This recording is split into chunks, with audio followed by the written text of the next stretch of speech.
Okay. So we've been talking about harmonic maps. And let me just recall the last theorem that was stated.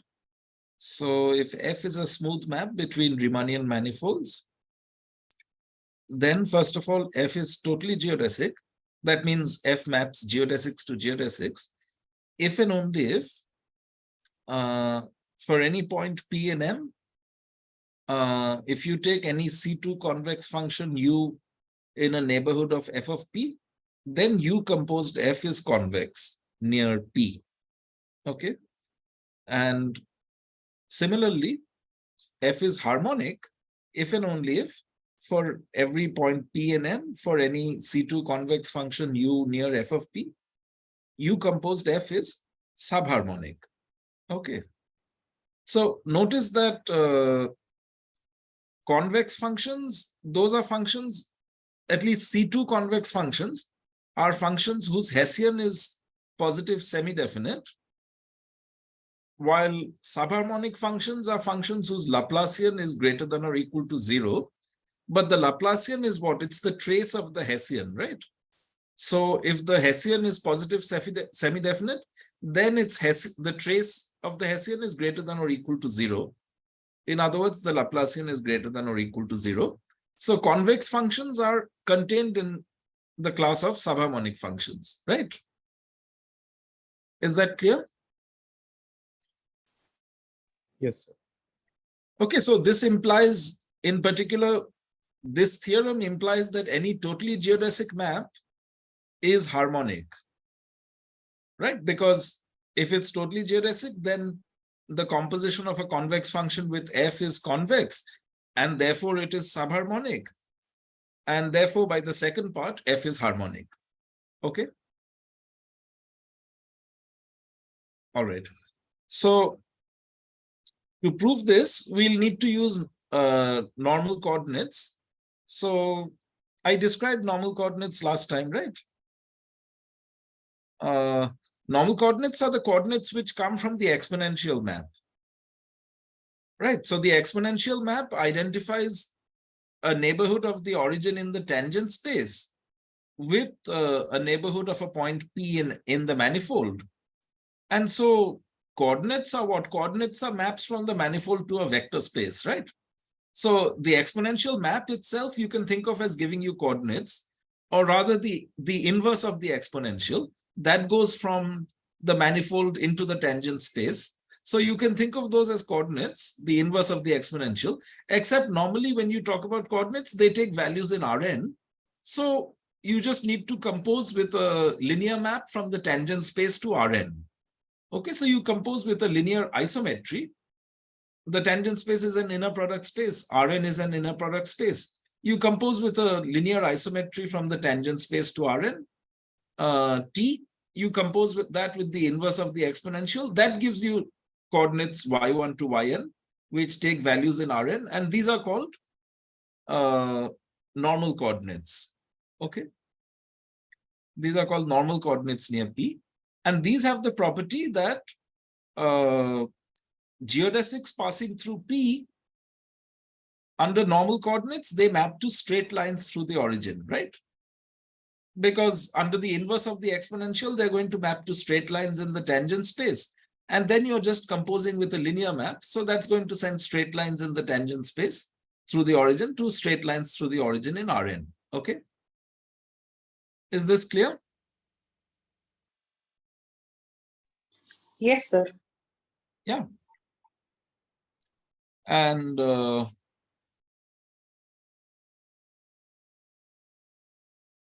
using these normal coordinates, if I call the normal coordinates y, right, then if I look at the function, which is the distance function from P whole squared, this I can write as just the norm of y squared. That is summation yi squared, this function. Okay, so the distance function squared is actually the sum over I of yi squared. And then using that, we computed that the Hessian of the distance function squared is just the identity, right? Or 2 times the identity. Okay. So In particular, it's positive definite. So by continuity, the Hessian is positive definite in a neighborhood of P. So that means this function distance squared, distance from P squared, this is convex near P. All right. Is that clear? Yes, sir. Okay. So now let's prove this theorem. Okay. So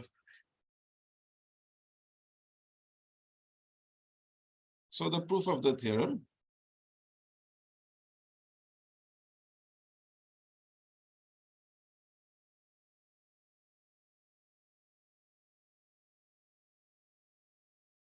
So part one. So F is totally geodesic if and only if convex functions composed with F are convex. So let's prove the forward implication first. So suppose F is totally geodesic. So that means that the second fundamental form of F is identically 0.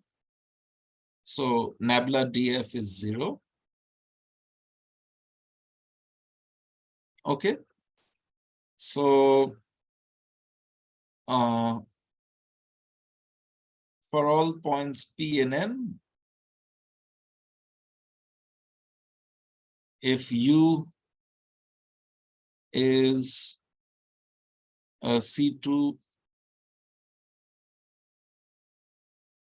convex function near F of P. So near means defined in a neighborhood of F of P. Okay. Then for all V and TPM, so for all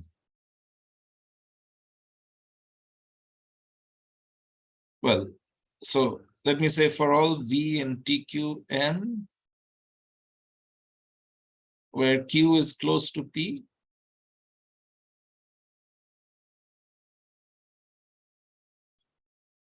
so close to P means that F of Q is in the neighborhood of F of P where U is defined. Okay.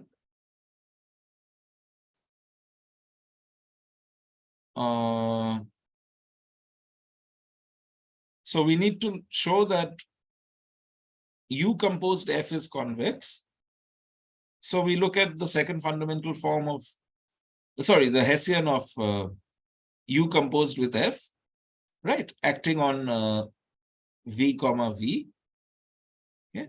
So what is this? By the composition formula, this is the second fundamental form of U acting on DFV, DFV plus the derivative of U acting on the second fundamental form of F acting on V comma V, right? Now the first term, this is greater than or equal to 0 because U is convex, right? So the Hessian of U is greater than or equal to 0. Okay.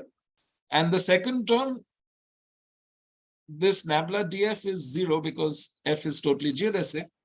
So therefore the sum is greater than or equal to 0. Okay. Is this clear? Yes, sir. Fine. Okay. So U composed F is convex. Okay. So now we do the converse implication.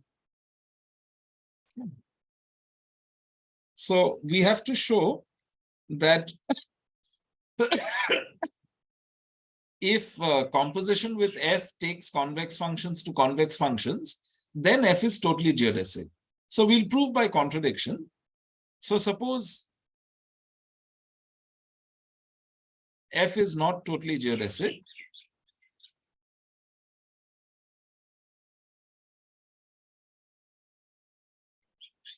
then we'll get a contradiction. So if it's not totally geodesic, then there exists P and N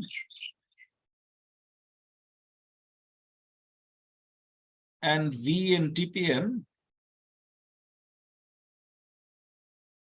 such that if I let W be nabla DFP of VV,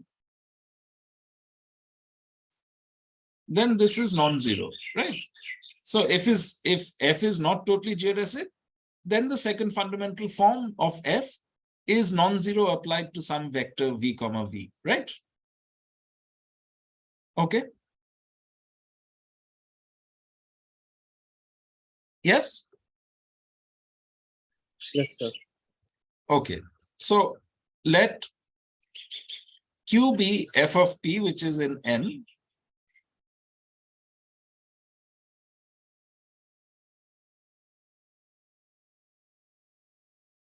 And let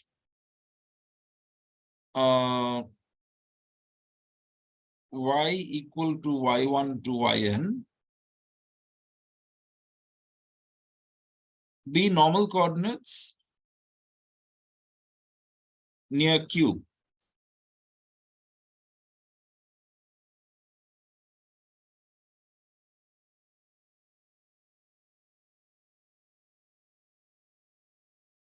Okay, so these are normal coordinates of N, all right? Okay. So then define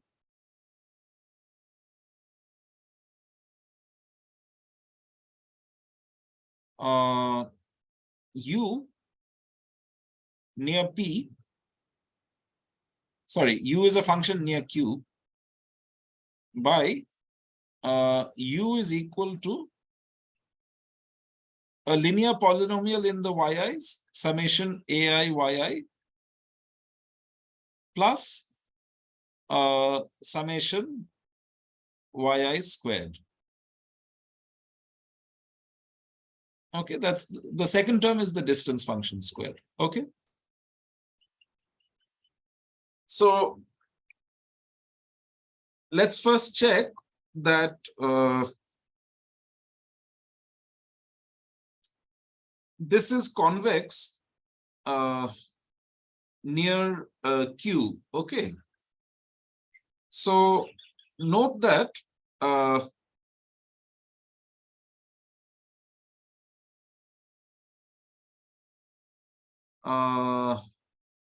okay, so if say, okay, let me call this vector V naught and W naught. Okay, instead of V and W, let me call it V naught and W. Okay. So now let's say if we take W in TQN, sorry, and gamma of T is the geodesic XQ TW. So the geodesic passing through Q with initial condition W, initial velocity W. Okay. So then Y maps this Y of gamma T, right? This maps to a straight line. So this is T times some vector, say, I don't know, VW, T times some vector A, okay? In Rn, right? Where A is what? A is actually the derivative of Y at Q acting on W, right? Okay. Yes. So, if I look at the Hessian, so no, I've used A here. So let me call it B. Okay. So let me call this B. Sorry, I've already used A there. So TB. Yeah.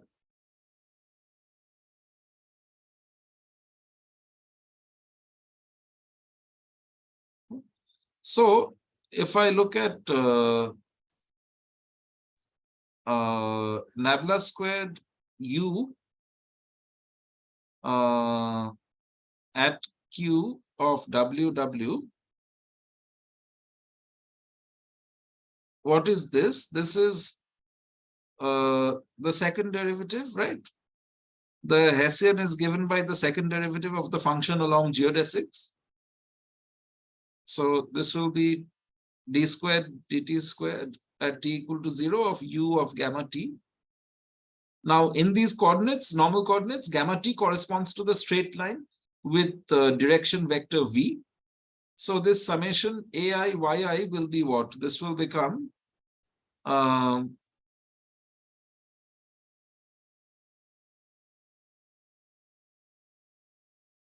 summation ai, and yi will be just t times bi, right?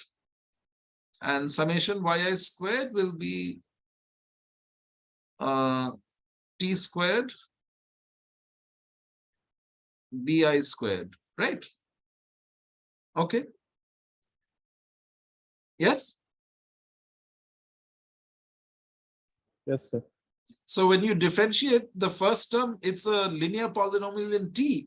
I'm differentiating twice with respect to t. The first term vanishes, right?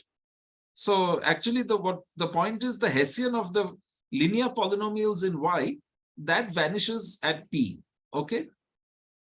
Whereas for the second term, you'll just get 2. When you differentiate twice, you'll get 2 and then summation bi squared. So this will be, this gives you finally 2 norm b squared, right? And b is the image of w under the derivative of y at q, which is an isometry. So this is 2 norm w squared, right? So the point is the Hessian of u at the point q is the same as the Hessian of this distance function squared. The linear term, its Hessian vanishes at q, all right? It doesn't change the Hessian, okay? So therefore,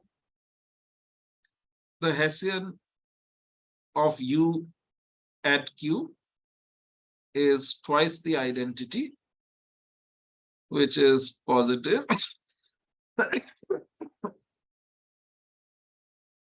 So this means that u is convex in a neighborhood of q, okay? All right. By continuity, the Hessian is going to be positive in a neighborhood of q. So in that neighborhood, u will be convex. Is this clear? Yes, sir. So in this last step, I should say dyq from tqn to rn is an isometry.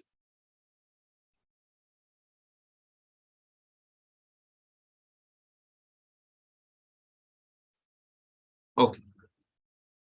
Now all we have to do is choose these coefficients ai such that the Hessian of u composed f acting on v comma v will be negative. So we'll get a contradiction. So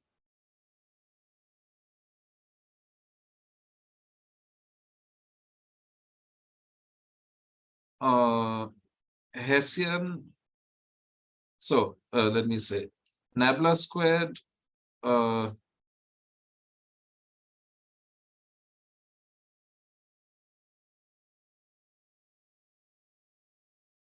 u composed f at p acting on v comma v. So for this we can use the composition rule. So this is Hessian of u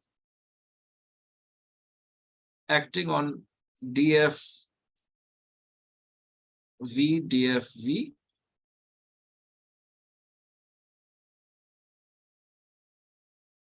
plus du at q acting on nabla df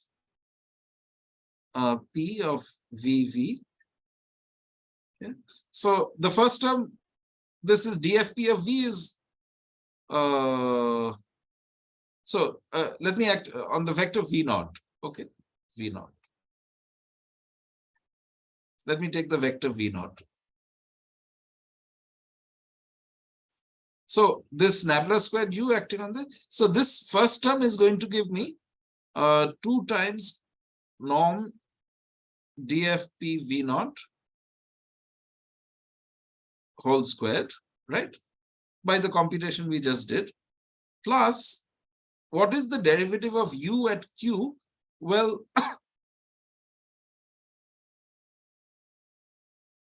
these functions yi squared, their derivatives at Q are 0, right? Because the derivative is 2yi into the derivative of yi by the chain rule, and yi vanishes at Q, right? So the derivative of yi squared at Q is 0, all right? So the derivative of U will be just summation ai dyi, right? Okay. So we get, and this nabla DFP of V naught, this is the vector which we were calling W naught, right? So we'll get sum over I, ai dyi acting on W naught, right? Okay, but now W naught is some given non-zero vector, right? We assume that nabla DFP of V naught was non-zero. So this is some non-zero vector in the tangent space at Q, and we can always choose the coefficients. This dyis, these form a basis for the cotangent space, for the dual of the tangent space. So this summation ai dyi, we can choose this to be any linear function on the tangent space, right? So we can choose that linear function such that the value of this plus this positive term is still negative, right? Okay, so so this happens if we choose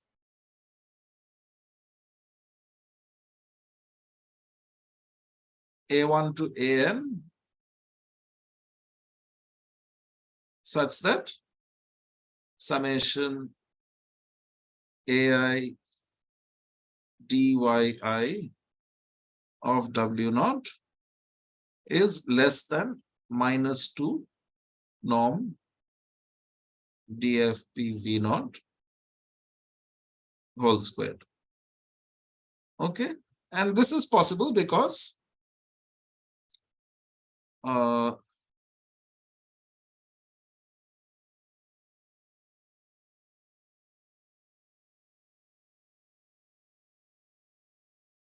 W naught is non-zero and dy1 to dyn form a basis of TQ star n. Is this clear?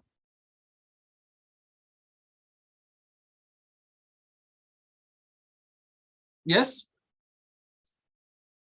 Sir, can you please repeat why is the second term of the QQ is 0 if you take the derivative on both sides Oh, from the expression of Q? yeah, because it's a sum of squares, right? The derivative of the squares is going to be 0 Yeah, because yeah. yi vanishes at Q. So what is the derivative of yi squared? It's 2yi into dyi. Dy, okay. So yi dot dy is 0 because it's a normal coordinate, right? Because yi of Q is 0. Oh, yi of Q is 0, okay. That's all. yi of Q is 0. So that's it. Right. The normal coordinates map Q to the origin, right? Yeah. They map geodesics passing through PQ to straight lines through the origin, where Q goes to the origin, right? That's the whole point of the normal coordinates. Is it clear? Yes, sir, it's clear. Yeah, so this derivative of yi squared will be what? D of yi squared at q. This is going to be 2yi at q into dyi at q, and this is 0 because yi of q is 0. All right. Yes, sir. Yes.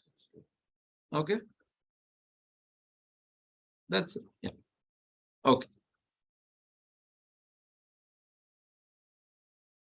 Okay. So similar. So is the proof clear now? Yes, Yeah, yeah, it's clear. it's clear. Okay. Yes, sir. Okay. So similarly, we can prove part B. So again, so I should just say, so thus U composed F is not convex. Contradiction. Okay.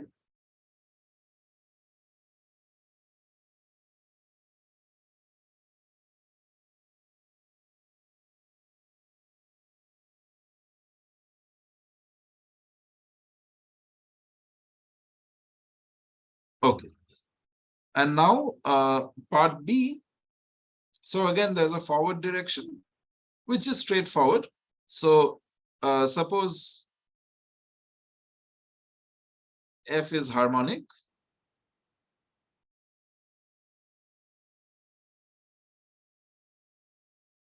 So the tension field tau of F is 0. Okay. Then for all P and M,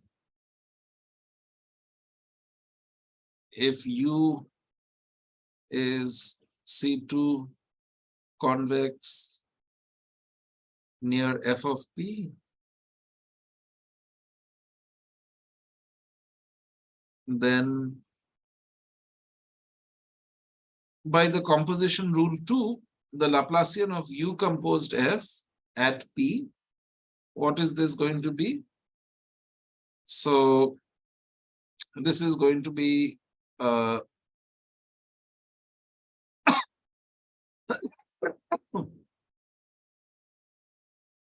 this is going to be the trace of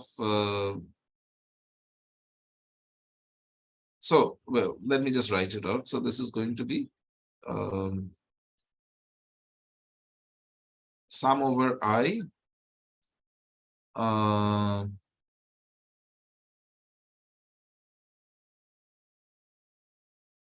nabla du of df ei df ei, right, plus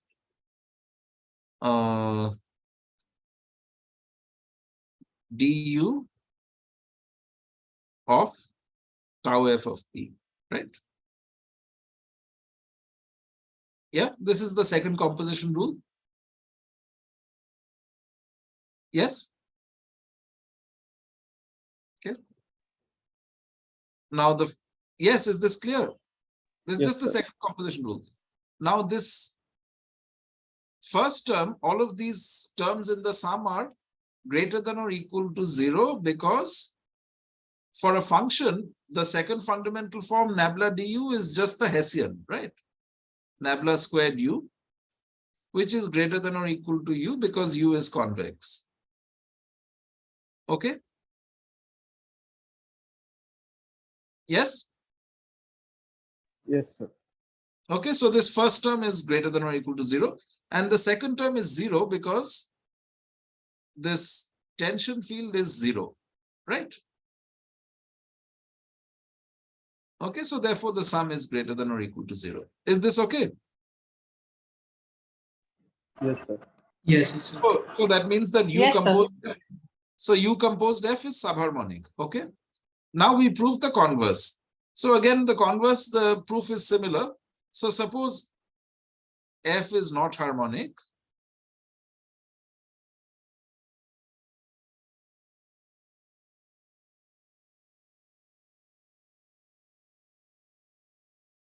So there exists P and M such that W naught, which is defined to be tau F at P, is non-zero. Okay. So then you let, as before, U be the function defined near F of P by the same formula. Is just a quadratic polynomial in the normal coordinates. Okay. So U is summation AI yi plus summation yi squared. Okay. Where y1 to yn are normal coordinates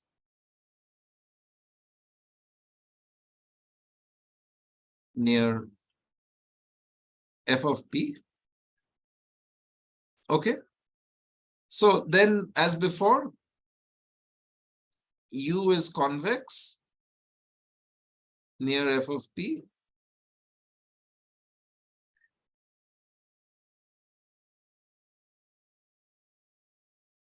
Okay. But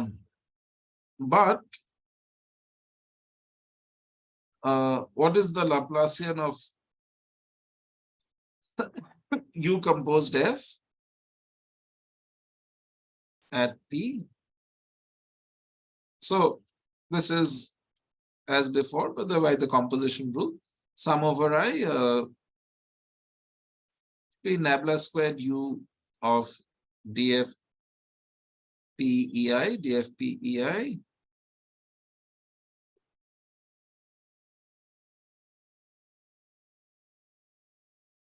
plus du at P of tau F, sorry, du at 12, F of P.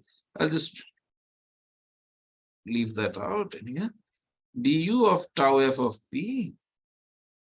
And so this becomes sum over I nabla squared U df PEI, df PEI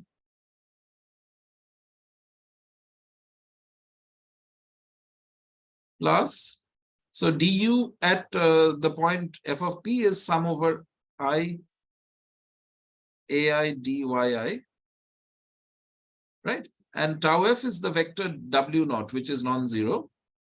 So this whole thing applied to W naught, right? And as before, we can choose the AI so that this sum is negative, right? Okay. So if we choose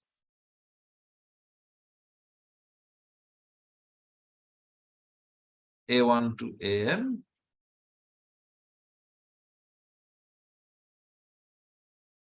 such that, well, just summation AI dyi of W naught less than minus sum over I nabla squared U dfp EI dfp EI. All right.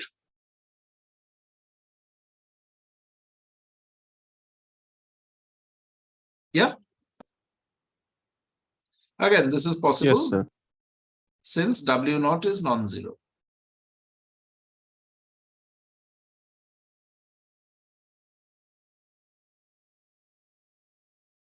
And dy1 to dym is a basis of TFPN. Okay, fine. So let's stop this session and start a new one. It's less than a minute.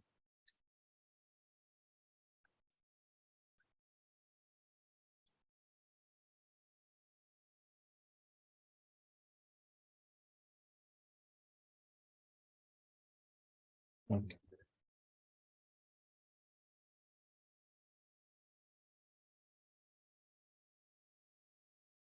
Okay, so we get a convex function such that the composition of the convex function with f is not subharmonic. So that's a contradiction.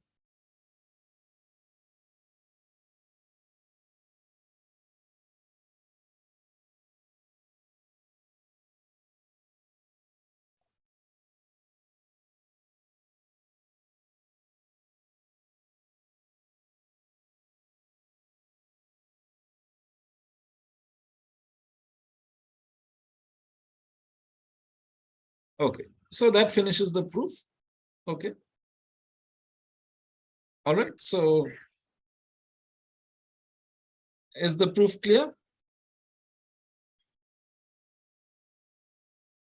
Yes? Yes, sir. Okay. So let's carry on. So, so one last thing to say is about the local form of the harmonic maps equation. So the harmonic map equation is a nonlinear equation. Just you set the tension field equal to 0, right? F harmonic means tau F equal to 0. So this equation tau F equal to 0, this should be some system of PDEs, right? So we want to see what does that system of PDEs look like in local coordinates, right? So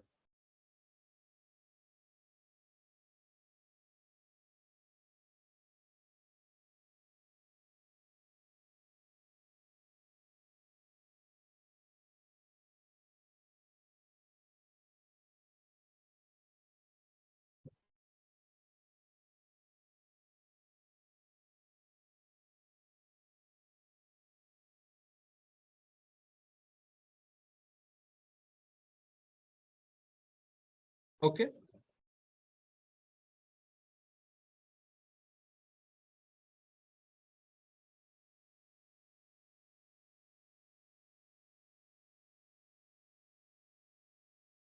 So let me just, before doing that, recall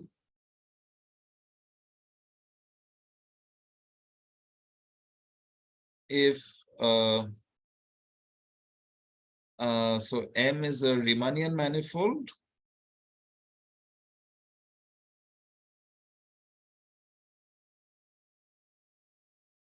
and V is a, say, finite dimensional inner product space.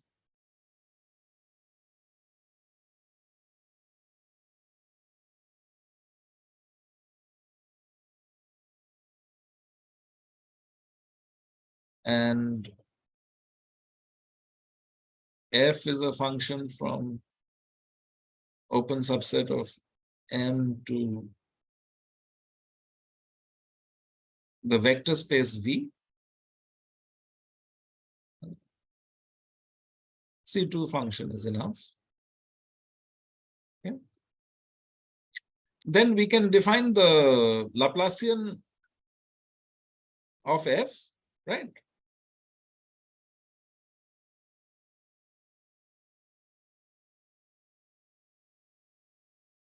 So first of all, the Hessian, we can, so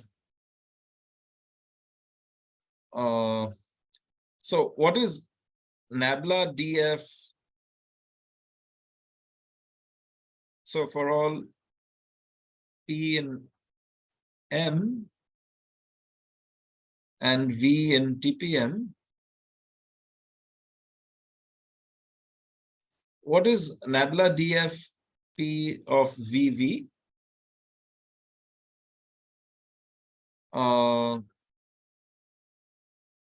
This is equal to the covariant derivative capital D del d dt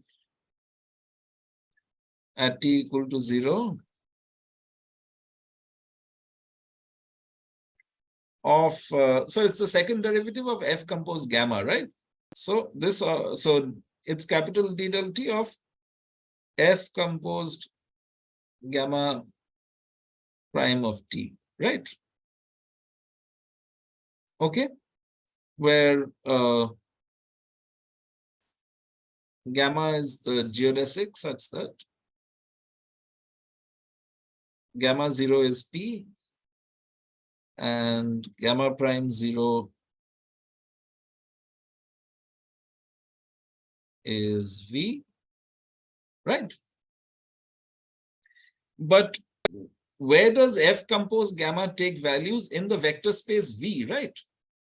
So F compose gamma prime, this is a vector in V, right? So if we're differentiating vectors in V, which is a vector space, I mean, an inner product space, there the covariant derivative equals just the ordinary derivative, right? Yes? Yes. Yes, sir. Okay, so this is just the ordinary derivative, right? Because V is a vector space. So V is an inner product space.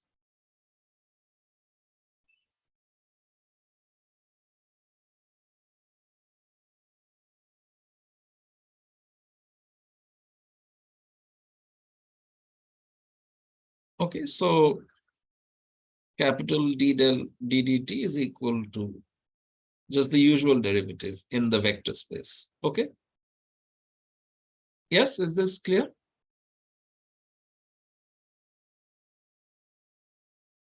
Yes. Yes, sir. And so where does this take values? This takes values in V, right? Yeah. So the Hessian, or rather, well, I'm calling it the Hessian, the second fundamental form, but for a map taking values in a vector space, you can also call it the Hessian. So nabla DFP, this goes from TPM cross TPM to where? Well, it takes values in the tangent space to V at the point f of P, but this is naturally identified with V itself because V is a vector space, right? Okay.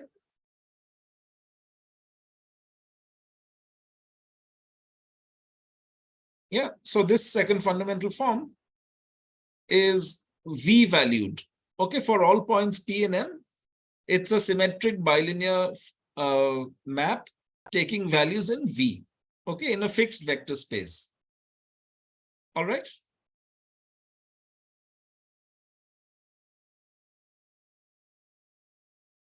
Yes. Yes, sir. Okay, so this is nothing but just d squared dt squared, usual derivative in the vector space of F compose gamma of T. Okay, so there's no covariant derivative here. That's the point. Okay. And so since this is a symmetric bilinear form taking values in V, right? So this is symmetric bilinear map taking values in V.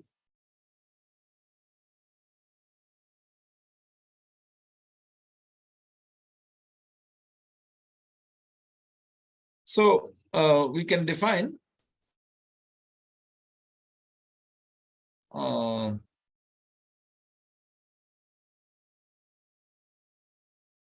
Laplacian of F at P is just the trace of nabla DFP. Okay. So this is the sum over I, nabla DFP, EI for any orthonormal basis EI of TPM.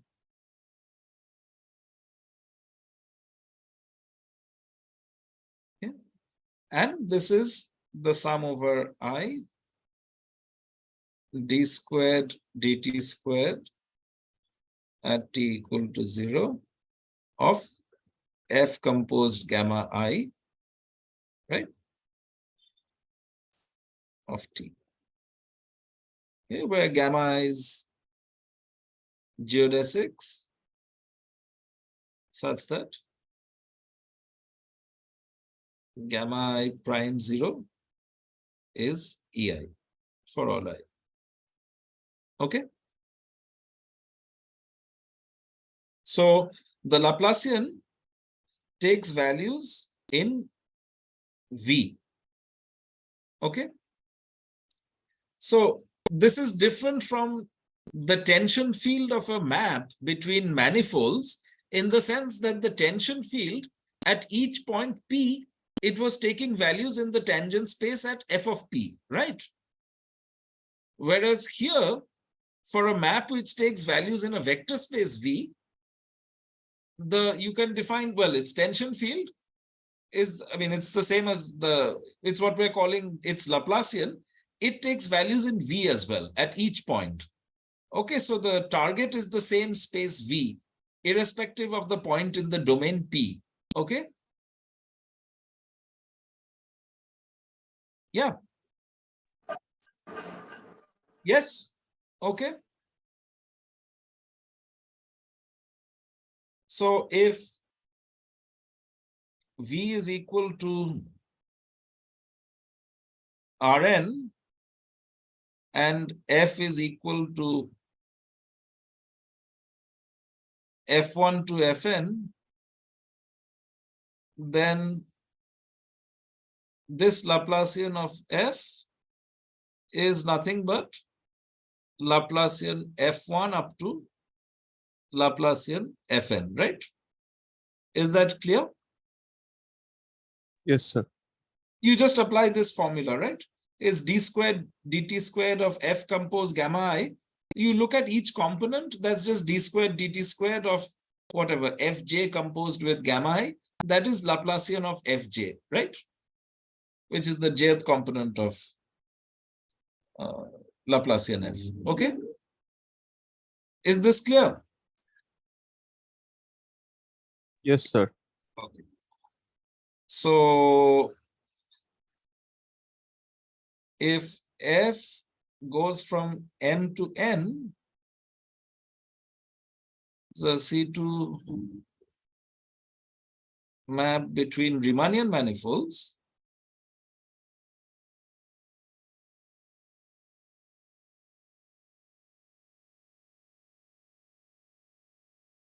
see, what is the point of this Laplacian? This is a linear operator. If I look at maps from n to the vector space V, right? So this Laplacian is actually a linear operator on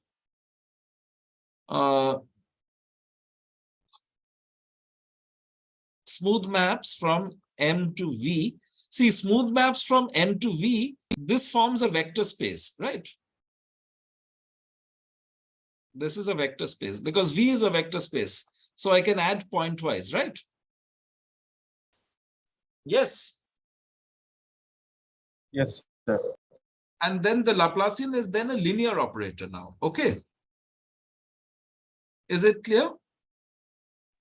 Yes, it's clear. Okay. Whereas if I take general maps between M and N, where N is a manifold, then we have the tension field, but it's not a linear operator. The space on which it's acting is not a linear space, right? Is that clear?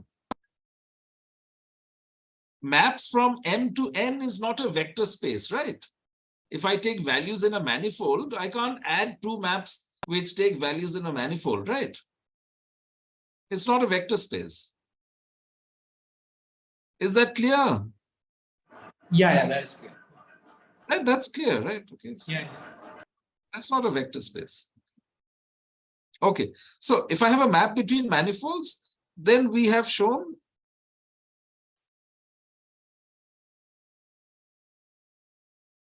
that the tension field of F at P, this is equal to the Laplacian of M acting on X FP inverse composed with F, right? This at P. Okay. So notice that F goes from a neighborhood U of P to a neighborhood U prime of F of P, and then the exponential based at F of P, its inverse maps you into a vector space, which is TFPN, right? So this gives you a map taking values in a vector space. Therefore, I can look at its Laplacian. The Laplacian of that at the point P turns out to coincide with the tension field of F at P. All right, this we proved earlier, right?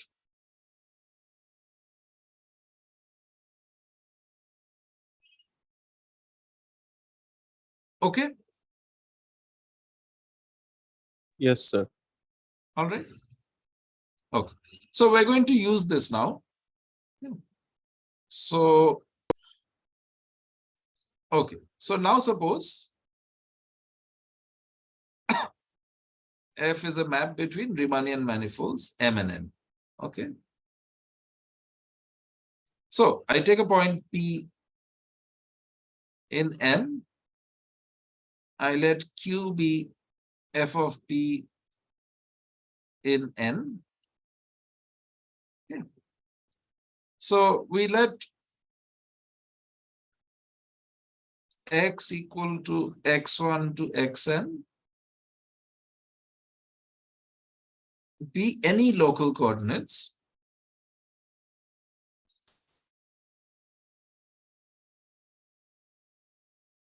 near Q. Okay. So then let G be the map X composed F. Right. So this takes values from a neighborhood U of P and M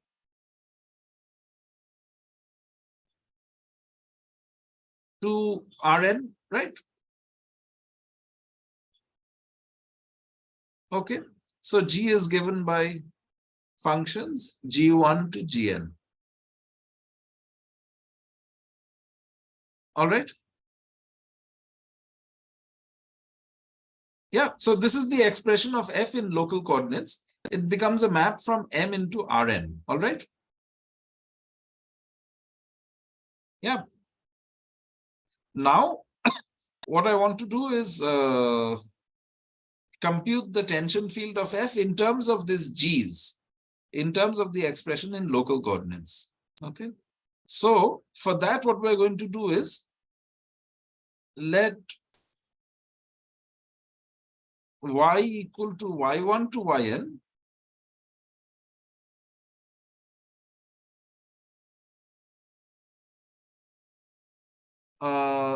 be normal coordinates based at Q. Okay.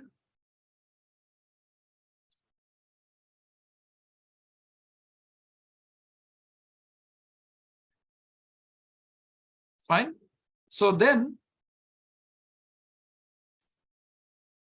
y I can write as phi composed with x, right? Where phi, this is going to be a map, the change, this is the change of charts, right? From x to y. So this is the diffeomorphism from an open set in Rn to an open set in Rn, right?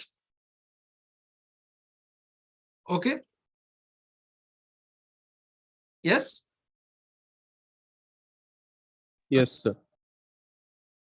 Yeah, fine. Okay. So then what do we have? So then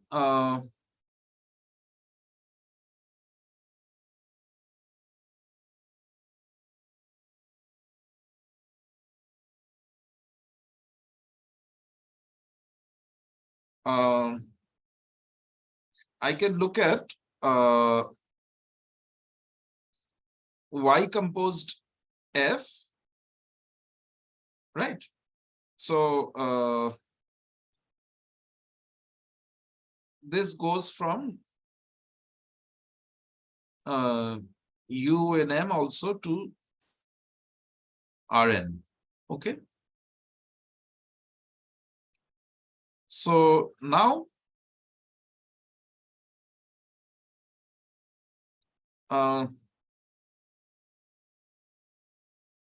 what is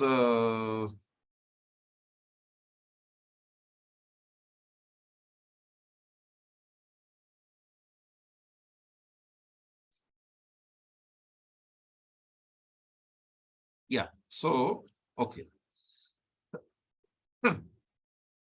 What is the Laplacian of Y composed F? So so this at the point P,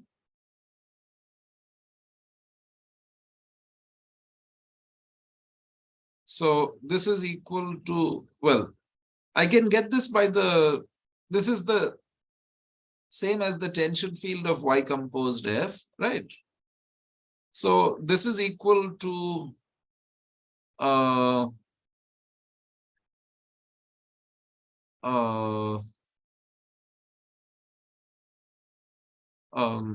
nabla, yeah, right. So this is the trace of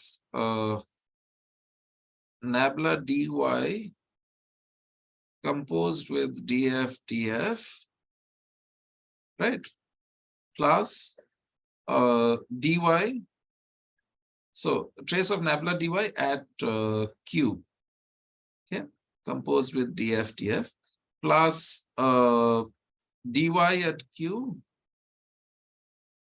of the tension field of F, right, at P. Yeah, this is the composition formula, but Y is an isometry from the tangent space to Rn, right? dy, right? So this nabla dy, this is at Q, this is going to be 0. This is 0 because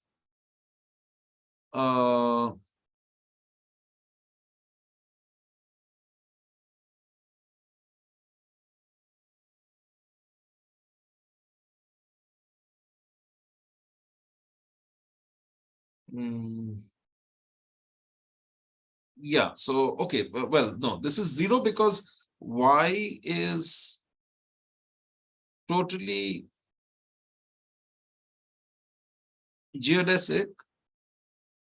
Sorry, it's not because it's an isometry, because it's totally geodesic at Q, right? Because it sends geodesics passing through Q to straight lines passing through the origin, right? Okay. Yes. Yes, sir. Right. So since, or you can see that from this, Y is equal to, I can write it as dy at Q composed with x Q inverse, right?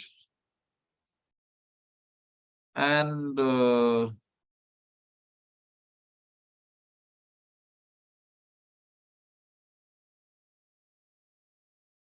Yeah, well,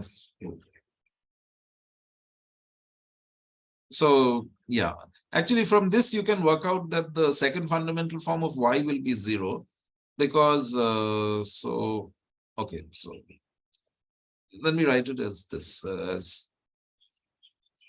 T composed this where T goes from TQ n to Rn is an isometry,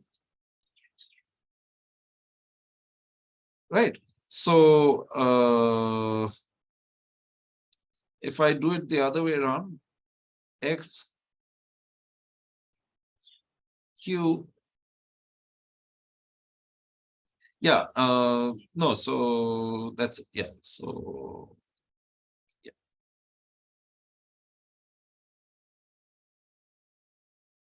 No, yeah, okay, I don't really need this because no, I'm making it more complicated than it needs to be since um,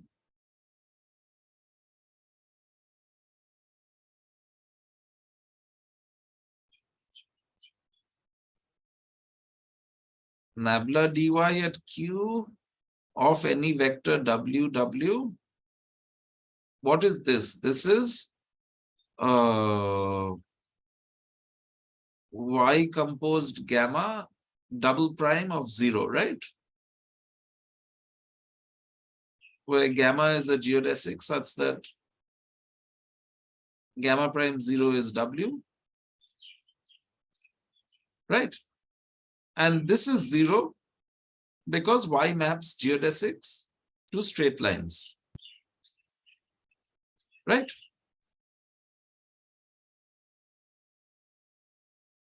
Geodesics through Q to straight lines through the origin.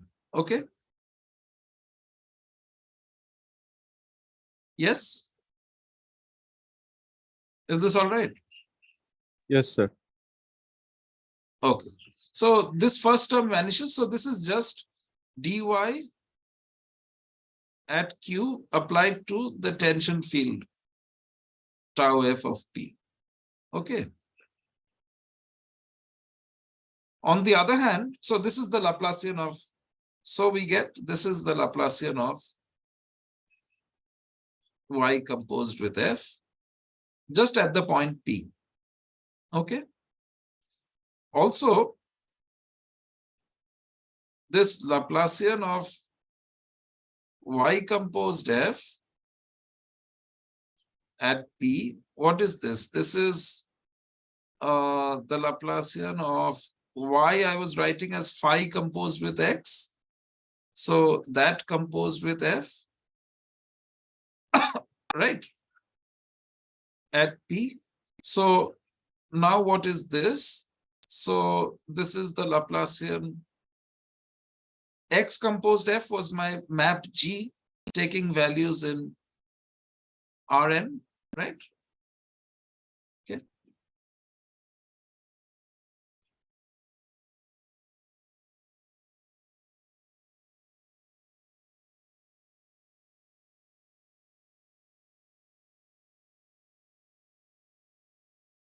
So this is by the composition rule for the second fundamental form. What will this be? So there'll be a first term which is d phi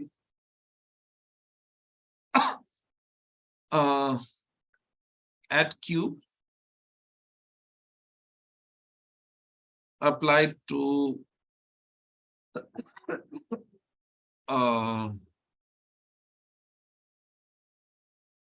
Laplacian M of G, right?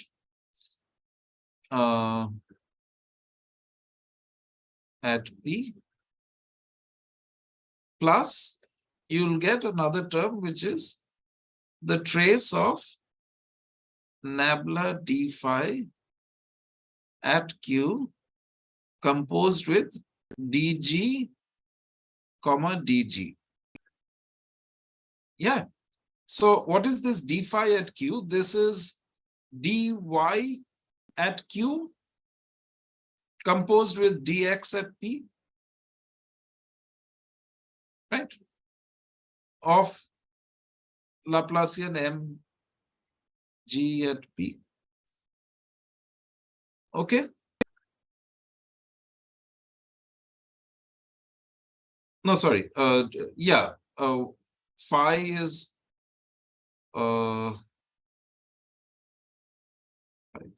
no, sorry. D phi is, yeah.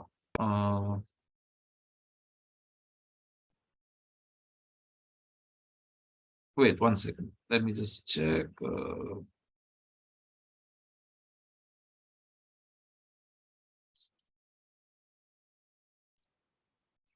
Sorry.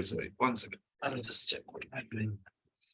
Yeah, this is phi composed with x, composed with f. Yeah, Laplacian phi composed with g.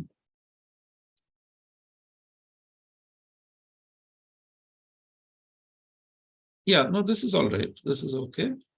This is the composition formula, the second composition formula.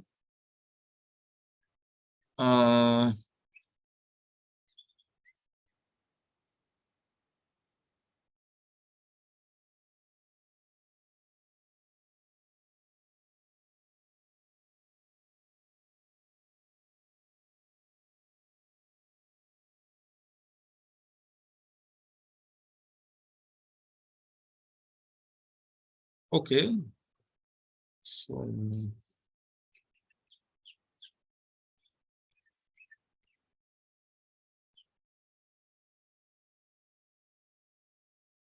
yeah, so this will be dxp inverse, right? Plus this. Okay.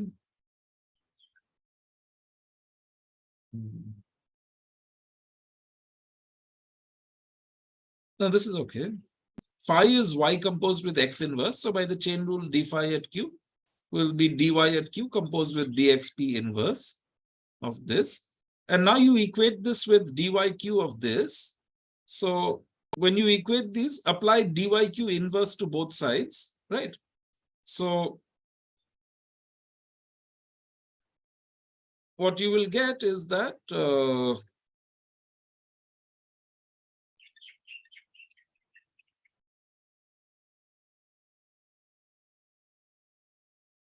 tau f at p is dxp inverse, yeah, of Laplacian g at p plus dyq inverse of trace of Laplacian d phi q dg. Okay.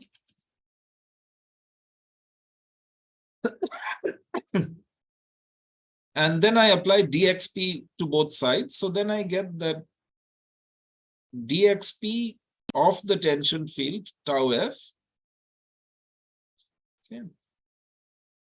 So this is going to be where this is lying in Rn. Okay. And this is equal to what? This is Laplacian of g at p. Okay, so this is in Rn, right? G is a map taking values in Rn. So this is in Rn. Plus I'll get dx composed with dyq inverse, that I can write as d phi at q inverse, okay, of trace of Laplacian d phi q dg. Okay, now let's look at these two terms. So the right hand side, this is actually a differential operator acting on g, right? Yeah, where the highest order term is this first term, that's the Laplacian of m acting on g, right? This is second order, whereas this term, this only involves first derivatives of g, right? So this whole thing I can write as a vector in Rn, L1 of g up to Ln of G, where the Li's are first order differential operators, right? Nonlinear first order Li's are nonlinear first order differential operators. Yes.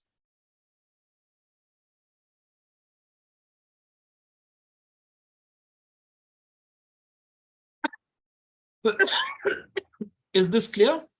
No, why Yes, is sir. it first order exactly? Because this only depends on the first derivatives of G. There's just dg, right? There's no higher derivatives of G here. Okay, no, so when but I'm I'm taking the second fundamental form of d phi, right? And Yeah, so okay, that phi has so nothing to that do. is linear. Yeah, okay. No. The phi has nothing to do with G, right? Yeah, okay. The phi comes just from the choice of coordinates. Yeah, fine. Phi only depends on the local coordinates x and y. It has Yes. nothing to do with the map G. So there are no derivatives of G inside the phi, Yeah, that's fine. Yeah. right? There's no part of the G does not appear in phi anywhere, right? There's no more G inside the phi. Yes. That's Thank just something which depends on the coordinates, right? Yes. Okay, so that just depends on the coordinates. The only part which depends on G is this dg. Okay, so actually you can say more. These Li's will be quadratic first order differential operators, right? There'll be quadratic polynomials in the partial derivatives of G. When you write it out, there'll be quadratic polynomials in del G del Xi, Yes. right? There'll be quadratic polynomials. Okay, is this clear? Yeah, so this part is second order differential operator. It's just the Laplacian of n acting on G. Okay, so what does this mean? So this Laplacian G, this part, this is equal to Laplacian G1 up to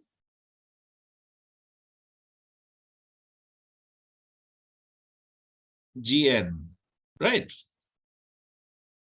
Okay. So if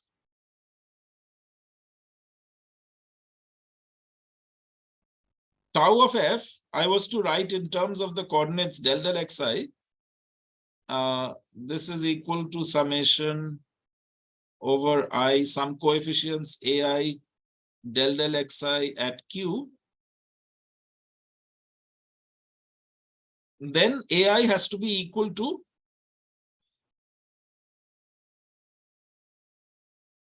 this Laplacian m at mgi plus li of g, right? Because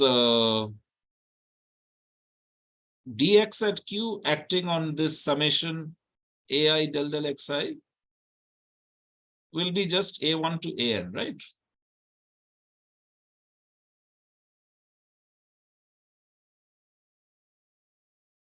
Yes? Yes, sir. Is this clear? Okay. So that gives us finally a formula for the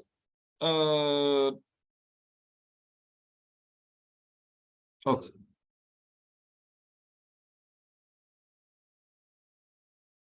Yeah, so we get a formula for the tension field, therefore, that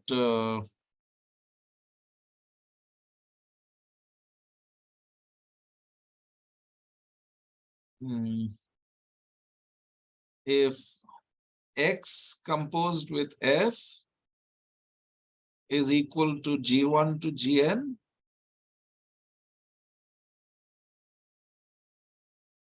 then the tension field of f is equal to sum over I, the Laplacian of m applied to gi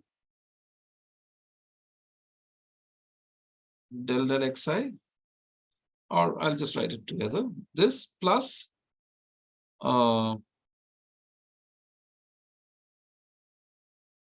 Li of G del del xi. Okay. This is a formula for the tension field. This will be del del xi composed with F. Okay. Is this clear?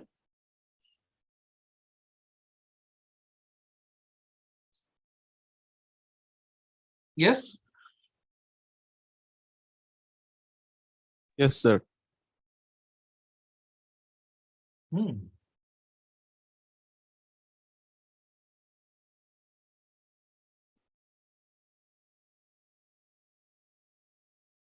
All right. So,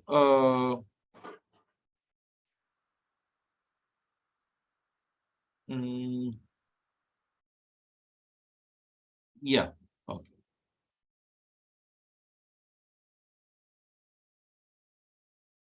So this has an application. So application is the following. So first I need to state one theorem about the Laplacian on closed Riemannian manifolds. So that involves saying basically that if the Laplacian of a function is, let's say, Ck, then the function is Ck plus 2, in fact. Okay. But actually, one wants to say not just Ck, but rather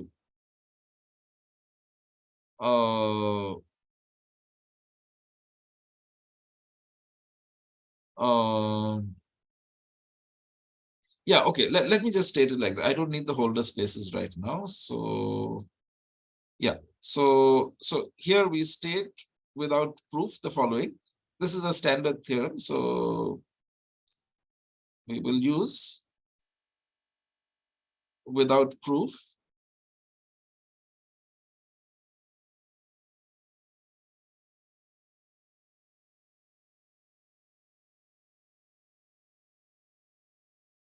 The theorem says that suppose M is a closed Riemannian manifold.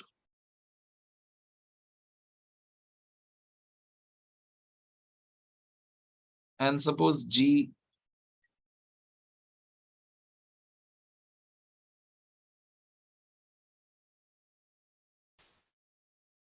from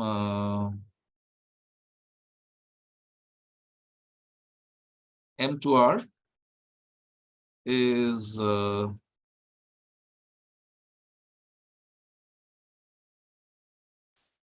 C2 such that Laplacian G is Ck. Okay. Then G is Ck plus 2.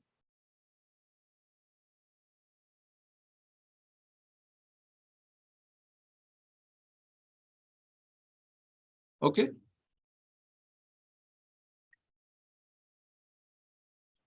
All right. Is the statement clear? Yeah. So see, the point is that the Laplacian of G, this is just some combination of derivatives of G, right? So if that is Ck,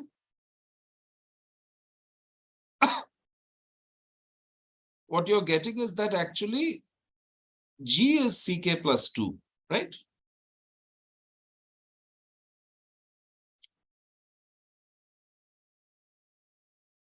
So the point is that see, if all second derivatives of G were Ck, then that means that G is Ck plus 2, right? That's what it means to be Ck plus 2. That means that all second derivatives of G are Ck, right? Yeah. So G is Ck plus 2 if and only if all second derivatives of G are Ck, but that is being reduced to actually just this particular combination of second derivatives of G is Ck. That is sufficient. Is that clear?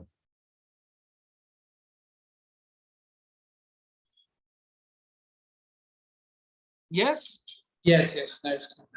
Okay, so this means the Laplacian somehow captures all the other second derivatives as well, in a sense. Information about the Laplacian gives you information about all second derivatives. Is that clear? Okay, so this is a very Yeah. strong, this is a very strong theorem. It's a very strong theorem. Yeah. It's sort of a parallel to Schauder estimates, right? Because they're No, also it's exactly the shorter estimates. I just didn't want to bring in the Holder spaces. That's why I didn't say it. Yeah. It's exactly, yeah, actually the theorem is as if F is C alpha or CK plus alpha, then this will be CK plus 2 plus alpha. That's, but I don't want to define, it'll take time to define the shorter spaces. I'll do that anyway later when once we start talking about the heat equation. I'll have to define the Holder spaces and so on. I didn't want to do it now. So yeah. For right now, this is enough because I just want to prove using this, we have the following theorem, which will be useful later.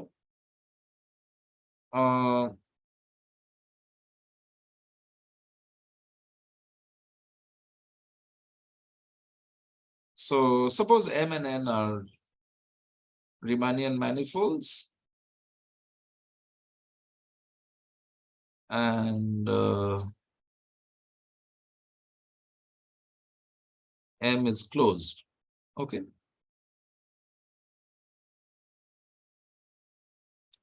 And so suppose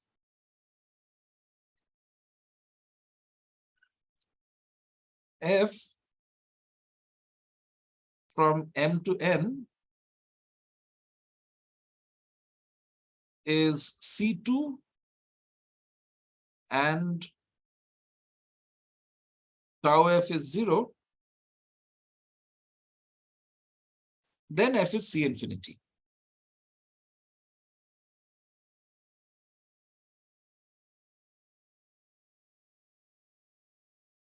Okay. So this is somewhat like elliptic regularity. You know that if a function is weakly harmonic, right? So it could be just a measurable function whose distributional Laplacian is 0, then the function automatically becomes C infinity, right? You may have heard of this elliptic regularity theorem. Yes? Right. So this is weaker. Here we need a map to be C2 so that we can compute its actual tension field, not some weak version of it. We are computing a genuine pointwise tension field and saying that is 0. Then we get that F is C infinity. So you do need to assume C2 here. This is false if you take F to be C1. Okay. Or C1 plus alpha even. Yeah, it's false. Okay. All right. So the proof is that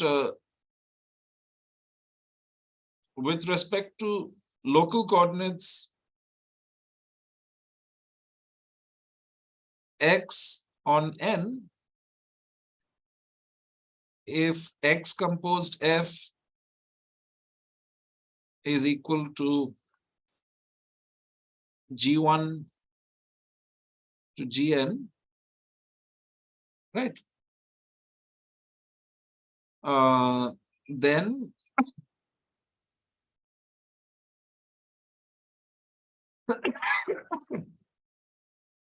tau F equal to 0 implies that sum over I Laplacian M Gi plus Li of G del del xi composed with F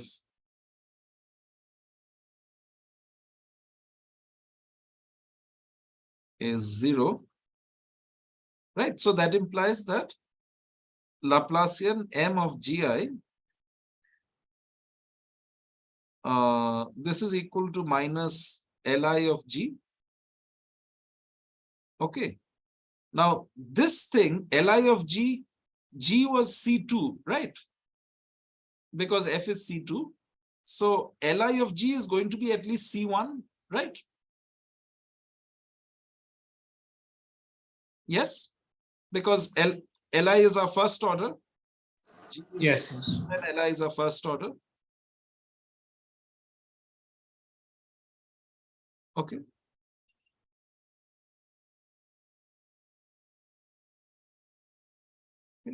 So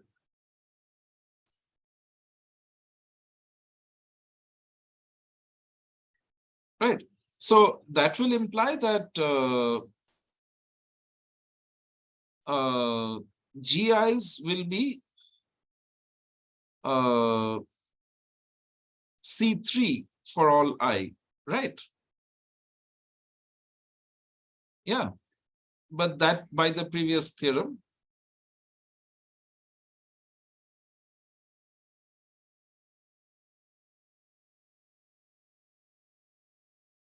So actually, I'm cheating a bit here. The previous theorem, I was taking something which is defined on the whole of the closed manifold, M, right? G. And here my G's are just defined locally. So locally, what happens is, as someone was saying, you have the Schroeder estimates. Basically, G is defined on some open set, right? Okay. What happens is, if I take a compact subset of that open set, okay, so say U is U closure is a compact subset of V. Okay, so this is U and this is V.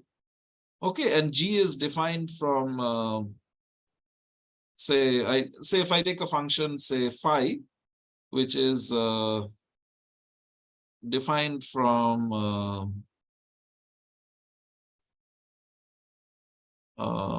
say V closure to so let me say phi is in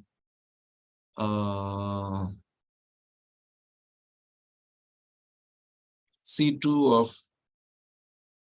of V closure. Okay. Then the estimate is actually that the CK plus 2 norm on U closure, this is less than a constant depending on U and V times the C0 norm of phi on U closure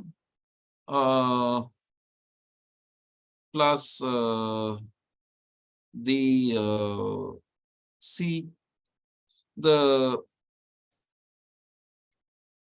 CK plus 2 norm on V. Sorry, the CK norm, the CK plus 2 is on U closure. CK norm of Laplacian phi on V closure. Okay, so that means if Laplacian phi is CK on this slightly larger neighborhood, then in the smaller neighborhood, phi is CK plus 2. All right.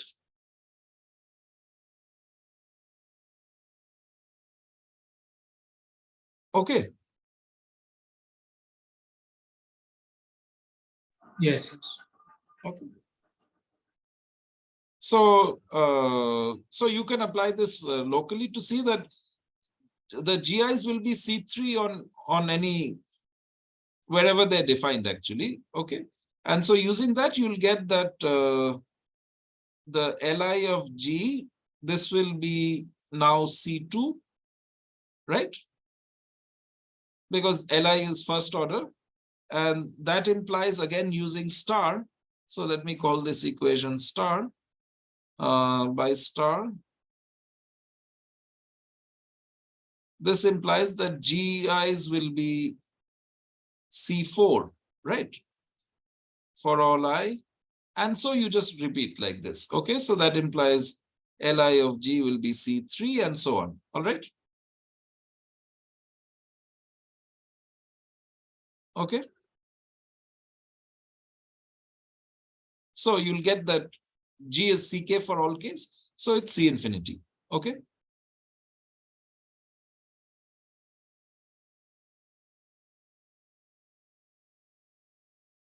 Is this all right?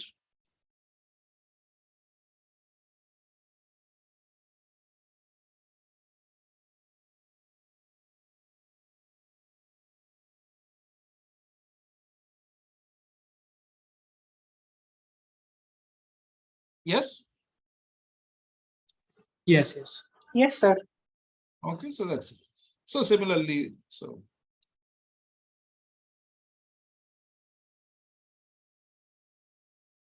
G is Ck for all k. So that implies that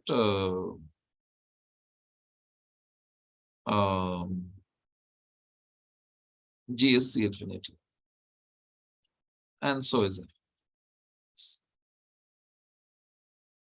Okay. Okay.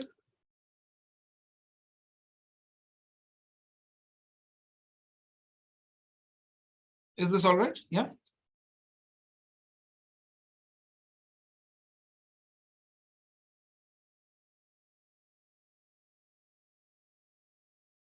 Yes, is this okay? Yes, yes, this is okay. Okay. So now finally we can start talking about the harmonic maps heat flow.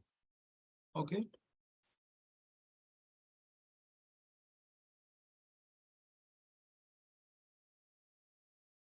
So it took us a long time to get here, but we've finally got here. So let me just try and motivate the harmonic maps heat flow first by talking about gradient flows on Riemannian manifolds.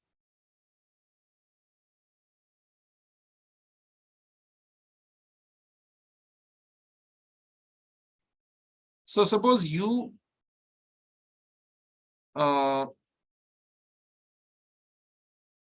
is a smooth function on a Riemannian manifold M.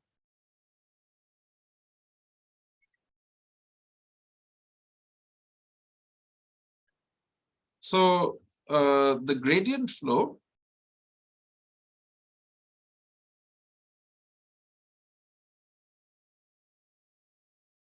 of U is the flow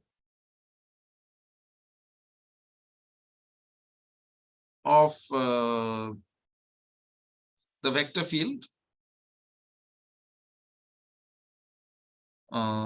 capital X equal to minus grad U. Okay. So this is a vector field on M, right? Okay. So why are we interested in this gradient flow? So what is the corresponding ODE? The ODE is just d gamma dt equal to minus grad U of gamma t, right? Okay. So why are we interested in this? Because this gives us, remember, minus grad U. This will give the direction of steepest descent, right? This gives you the direction in which U decreases the most. So for example, if U is something like a convex function, its graph is going to look like this near a minimum point. Okay. And then what will happen is that integral curves of the gradient flow, they will converge to the minimum of U. Okay, so this point P naught equal to, say, a local minimum of convex U, right? So that means Hessian U is, let me say, suppose Hessian U is strictly positive at P naught. Okay. So this is a strict local minimum. what will happen is that in this case, you can show that the integral curves are actually going to converge to the minimum. Okay.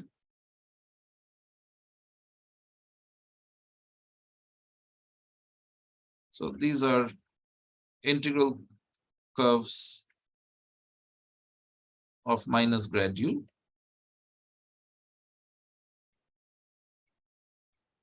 So these are the flow lines for the gradient flow. Okay. So what one can see is that if gamma is an integral curve,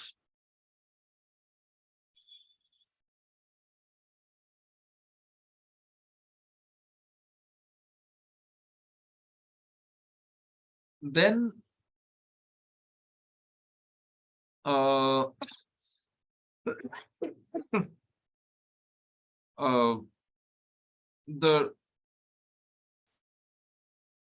the function u is decreasing along the integral curve gamma, because ddt of u of gamma t, this will be what? This will be du applied to gamma prime t, right, by the chain rule. So what is du applied to gamma prime t? That's the same thing as inner product of grad u, right, at gamma t with gamma prime t, right? And gamma prime t is minus grad u of gamma t. So this becomes minus norm grad u, right? Squared. So that's less than or equal to 0. Okay. So the function u is decreasing along its gradient flow, right? Is that clear? Yeah, that is clear. Yeah. Yeah. And so using that, you can show that at a local minimum, what will happen is that the gradient flow will, if the Hessian is positive definite there at the minimum, then the flow lines will converge. Okay. So for example, if you take a convex function, a strictly convex function, Hessian positive definite everywhere, and it is proper, so it goes to plus infinity as you go to infinity in the manifold. Suppose your manifold is non-compact, then what will happen is that there is a unique minimum of your convex function, and the gradient flow lines converge, all gradient flow lines will converge to the unique minimum. Okay, so for example, if you take the distance function squared, norm squared on Rn, right, norm x squared, there the gradient flow lines are just raised straight lines passing through the origin, right? They converge to the origin. It's the unique minimum. Okay, so the picture is similar to this picture that I've drawn. So in general, what happens is if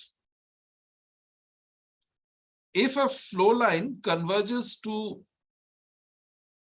some point P in M,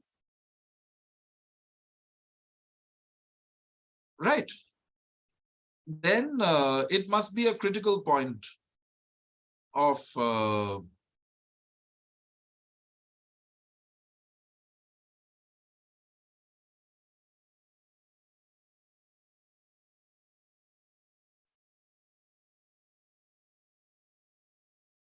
it must be a critical point of u. The gradient of u has to vanish. Okay, because if the flow line converges, right, then the vector field has to vanish at that point. Because if the vector field is non-zero, let's say, right, suppose the vector field is non-zero at P, then it's going to be non-zero and close to this non-zero value in a neighborhood of P. Okay. And then you can show that any point entering this neighborhood has to also exit this neighborhood of P.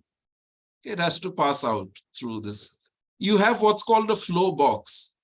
That means there's a diffeomorphism from a neighborhood of P to a rectangle in Rn, where this flow is conjugate to just the horizontal flow in this rectangle. Okay. So this happens at any point. You have what's called a flow box. exists if grad u at P is non-zero. So then if you enter this neighborhood of P, you will also exit it, okay? So you cannot converge to P, all right?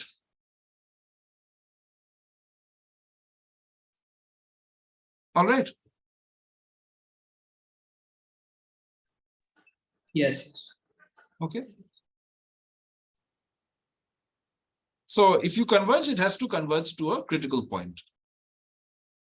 Okay, so gradient flow lines.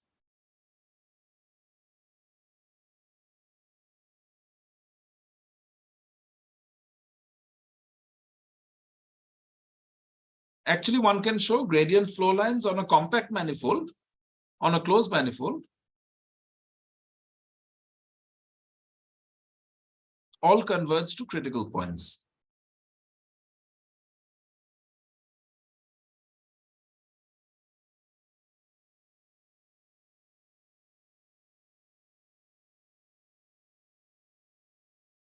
So as t tends to infinity, right?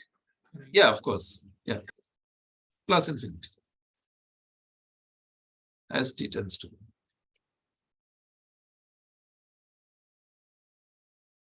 Okay. This is also true as t tends to minus infinity. They will converge to critical points. Okay.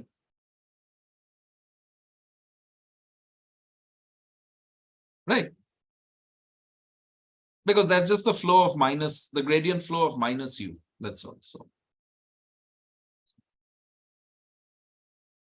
So actually, yeah, this is true as t tends to plus minus infinity.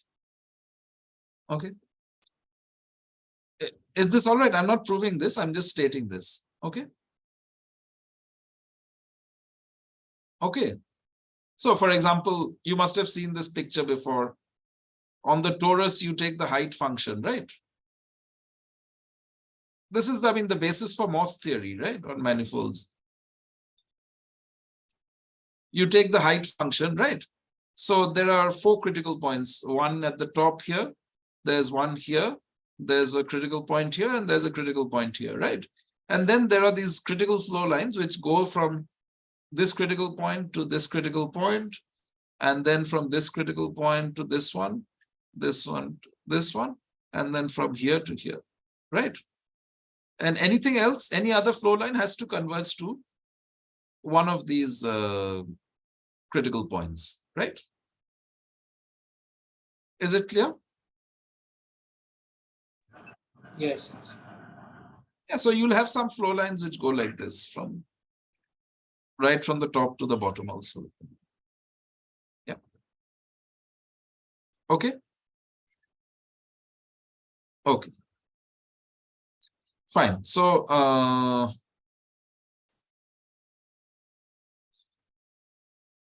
why am I talking about gradient flows? Because the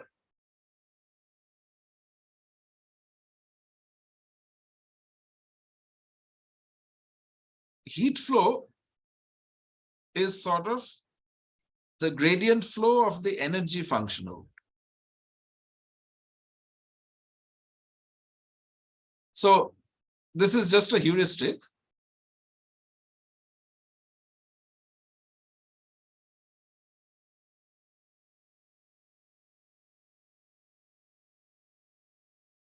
So you take your M and N, let's say, are closed Riemannian manifolds, okay?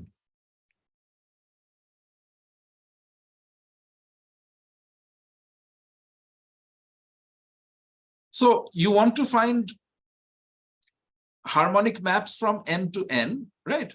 So harmonic maps are critical points of the energy functional, right? So you take this X, which is the set of, say, C infinity maps from M to N, right?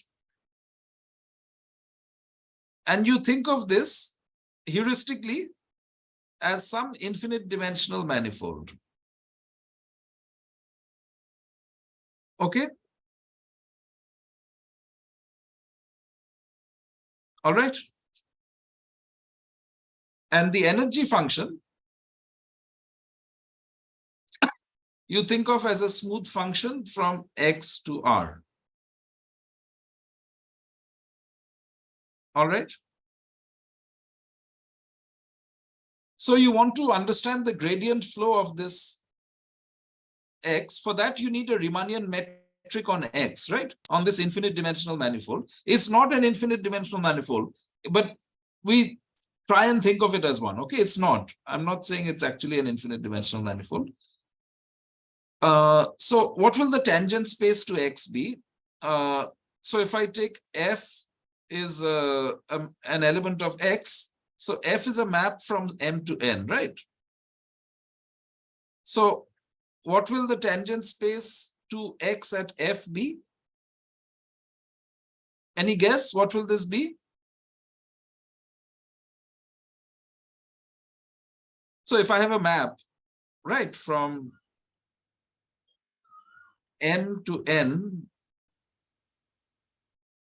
I have a map. How do I deform it infinitesimally?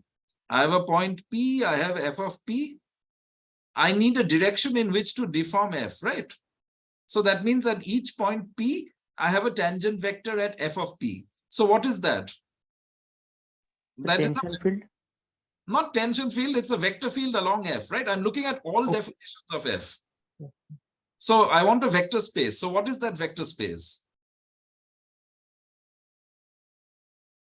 It's the space of vector fields along F, right? It's vector fields along F. In other words, this is sections of the pullback of the tangent bundle of N, right? Okay. Yes. Yes. Yes, sir. Okay. And now you have an inner product. So if VW belong to TFX, what is the inner product between VW? You just integrate over M, inner product between VP and WP. So these are where this is the inner product in TFPN. And then you integrate dvol M. Okay. This gives you an inner product on this tangent space. So you get something like a Riemannian metric on this infinite dimensional manifold. All right. Okay. And now what does your first variation formula give you? First variation formula of energy so if V is equal to the variation vector field del del T at T equal to 0 of Ft, right? So this belongs to TFX. Then derivative of the energy at F acting on V is what? This is ddt at T equal to 0 of E of Ft. This is what? This is equal to minus the integral over M, inner product V with tau F, dvol M, right? This is the first variation of energy formula. So both of these are elements of the tangent space to X at F. So this is minus the inner product between V and tau F. Right, so this is the inner product between V and minus tau F. So if you think of the definition of gradient vector field, this implies that according to this heuristics, the gradient vector field of E at F, this is equal to minus tau F. Right? Yes? Yeah. Right. What's the definition of the gradient vector? It's the unique vector so that the derivative acting on a tangent vector is inner product of the gradient vector with that tangent vector, right? Yes, sir. So in this sense, the tension field is the gradient of the energy functional. Okay? And so what is the gradient flow?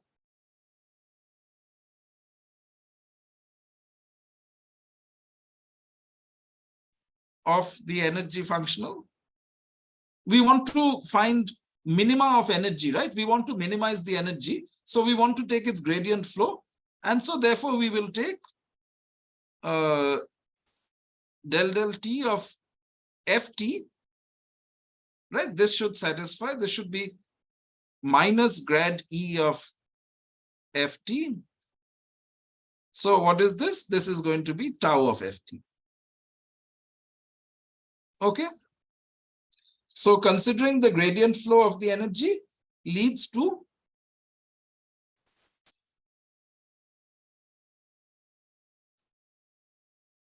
the harmonic maps heat flow is this PD.